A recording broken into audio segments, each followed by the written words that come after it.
Sumainyo ang Panginoon At sinabi, ang mabuting balita ng Panginoon ayon kay San Mateo. papuri sa iyo, Panginoon.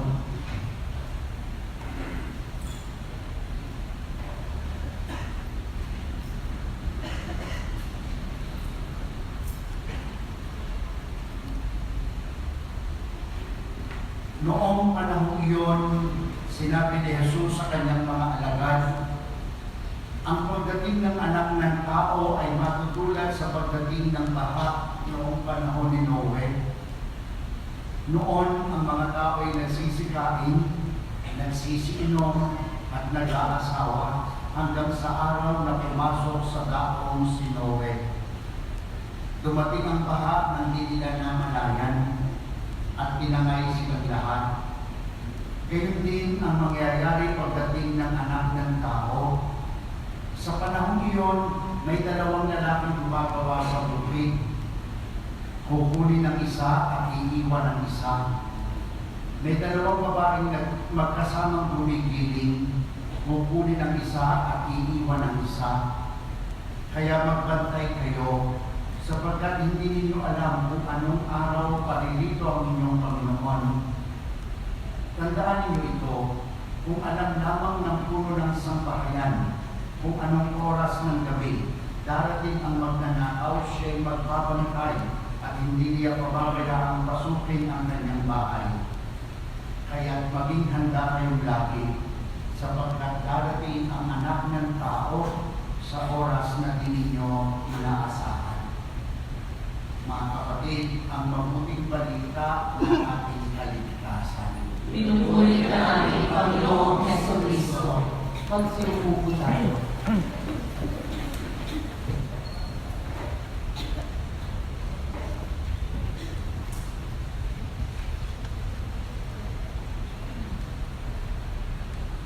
So magandang umaga po sa inyo lahat. Thank you very much. Nais ko muna akong ipahayag sa inyo so that you will be informed, that starting this coming January, si Monsignor Bengo po ay hindi na siya magbibigay ng every first Sunday of the month because of his schedule. So, siguro, sawan-sawa na rin siya sa pamumuka. Dahil simula pa doon, siya lang lagi nagbibisa ng 8:30 ay ng 8 o'clock in the morning every first Sunday of the month. Kaya ako nag-text siya sa akin siya nung isang gabi at sabi niya, Lari, sa isang taon, bibigyan mo ako ng misa ng alas 10. Sabi ko, wala mo, alas 9:30. Sabi niya, sige, para may adjust ko ng aking mga schedule. So, kaya starting January, hindi lang po siya magbibisa ng 8 o'clock. Instead, we will take the 9:30 in the morning mass. Okay. That's for your information. Okay. Hindi niya na makapakinggan yung lang yung bagay. Ha? So, Tagalog yun eh. Bulacan mo kasi yun. Okay. So, going back to our celebration, let me greet you Happy New Year to everyone. Happy New Year. Mukhang hindi pa kayo kumbinsido. No? Siguro after I have said these things, you will be convinced. Advent begins today, and Advent opens the new liturgical calendar of the Church. And first Sunday of Advent is the first day of the liturgical year. Sa kalendaryo liturgical ho ng simbahan, mas nauna ho ang bagong taon kaysa Pasko. Pero sa kalendaryo sibil, ang bagong taon ho ay January 1st. Sa kalendaryo liturgical ng simbahan, ito po ay dakilang kapistahan ni Maria, Ina ng Diyos. ating bagong taon sa kalendaryo liturgical ng simbahan ay ang unang linggo sa panahon ng Adbiyento. So again, Happy New Year to everyone. Okay, bumisilo na. Thank you very much. I do hope that you will have a prosperous and abundant year come 2020. So, today we begin the holy and solemn liturgical season of looking forward in a special way to the one who has come, to the one who has come, sa isang dumating na and who is still coming, pero babalik na muli. Saint Cyril of Jerusalem said in his spiritual reflection on the season, and I quote, "We do not preach only one coming of Christ, but a second as well, much more glorious than the first. At the first coming, he was wrapped in swaddling clothes in a manger. At the second coming, he will be clothed in light as in a garment." Beautiful, no? In the first coming, he endured the cross, despising the shame. In the second coming, he will be in glory, escorted by an army of angels. Unquote. Beautiful, no? Saint Cyril of Jerusalem. The twofold character of Advent evokes in us a deep feeling of devout and expectant delight. First, it is a time of preparation for the solemnity of Christmas, in which the first coming of Jesus into our world is remembered. Thus, kneeling before the bread, as we remember his birth in Bethlehem, gives us a quiver of joy. At this is the magic of Christmas, no? Di ba? Kahit walang pera, basta't marinig mo lang isang Christmas carol, no? Parang asaya-saya na ng pakiramdam mo. Ha? So, kaya nga, sinasabi nila na dito sa Pilipinas, ang pinakamahabang pagdiriwang ng Pasko. Dahil pagpasok pa lang ng Vermont, no, nagdiriwang na ang bayang Pilipino ng Pasko. No? So, kaya kneeling before the bread, as we remember his birth in Bethlehem, gives us a quiver of joy. Second, it is a time when minds and hearts are led to look forward to Christ's second coming at the end of time.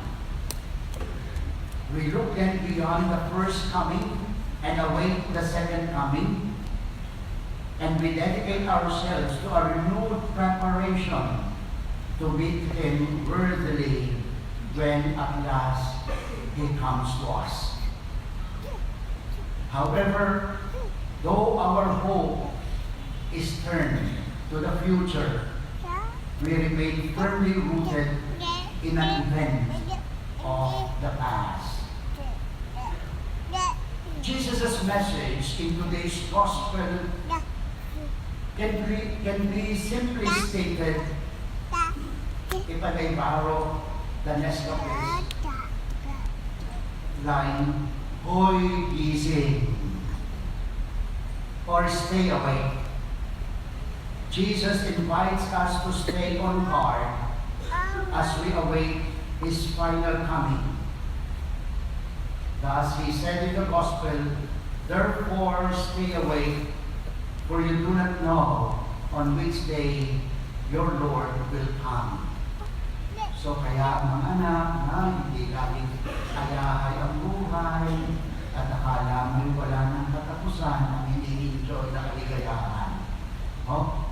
Ito yung tinatawag kong imagine immortality.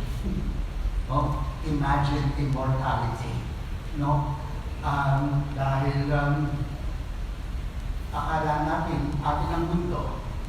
Akala natin wala nang katapusan. No? But mga anak, let me remind you of this truth. The most terrifying thing that could happen to man is this, to forget that there is an end to everything. No? That is the most terrifying thing that could happen. Pero ano ang value na ipinakikita sa atin ng mundo? Sige, magpakasasama, magpakalasing ka, daw passing along EDSA, no? Doon sa may pababa ng tulay ng Guadalupe, meron yung malaki-malaking billboard. Ang ina-advertise lang naman ay ice cream. Pero ang nakasulat doon in bold letter ay ito, indulge. Ibig sabihin, magpakasasa ka, magpakalasing ka, huwag ka lang kumain, lumamon ka.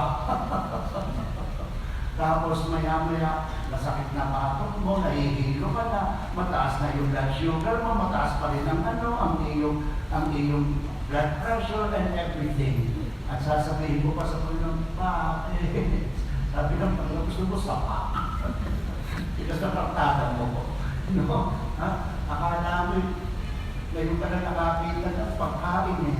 Hanggat hindi nasusuka, hindi bibigil. No? Okay, papasok sa eat all you can. No? Kakainin ang lahat ng nandoon dahil sinasabi, no, para mabawi naman natin. Bakit ka pumasok doon? Kaya ka kumakain para mabuhay, hindi para matibok. So, mananap.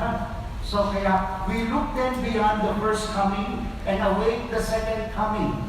We dedicate ourselves to a renewed preparation to meet Him worthily when He comes to us at last. However, though our hope is turned to the future, we remain firmly rooted in an event of the past. Jesus' message in today's gospel can be simply stated, hoy gising, or stay awake. Jesus invites us to stay on guard as we await for His final coming. Like what we have heard in the gospel that I have just proclaimed to you a while ago. Therefore, stay awake, for you do not know on which day your Lord will come. As human beings, we are naturally and anxiously involved with the ways of the world. But we are not simply citizens of this world, mga anak. Let me remind you of the truth. We are not simply citizens of this world. We are citizens of the kingdom. We are children of God, hence destined to a life of glory. Advent then is the season in which we Christians must rekindle in our hearts that hope, faith, and love, that we will be able, with God's help, to renew the world. And we are always reminded of this power from above, which we call theological virtues. By the three doves na nasa katawan ng ating mahal na Birhen Maria, Reyna ng EDSA. Those three doves symbolize these three theological virtues of faith, hope, and love. Kaya again, mga anak, Advent then is the season in which we Christians must rekindle in our hearts faith, hope, and love, that we will be able, with God's help, to renew ourselves, to renew our relationship with one another, to renew our world.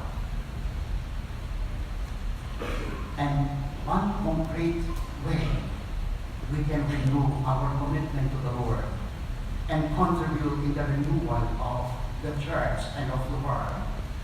Let us then, my brothers and sisters, live honorably as in daylight.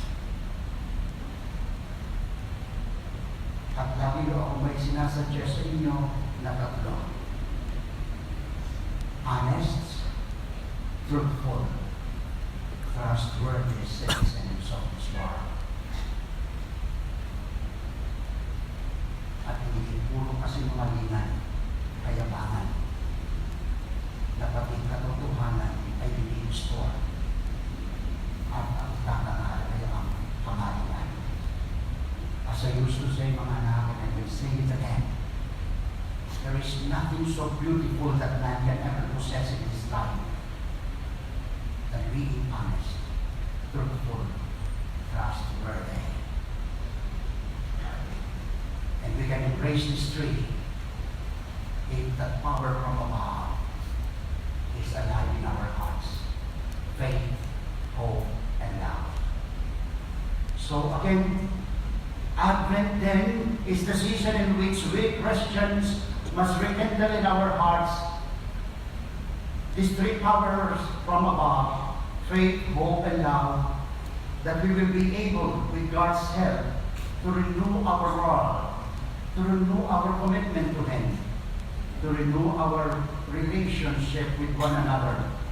Let us then, my dear brothers and sisters, live honorably as in daylight, honest, truthful, trustworthy.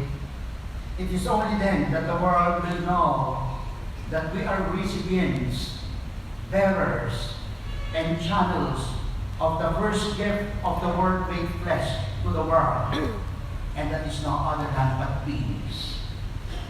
It is only then that we can welcome Jesus in our hearts, in our home, in our world, and truly, joyfully celebrate Christmas. May God bless us all.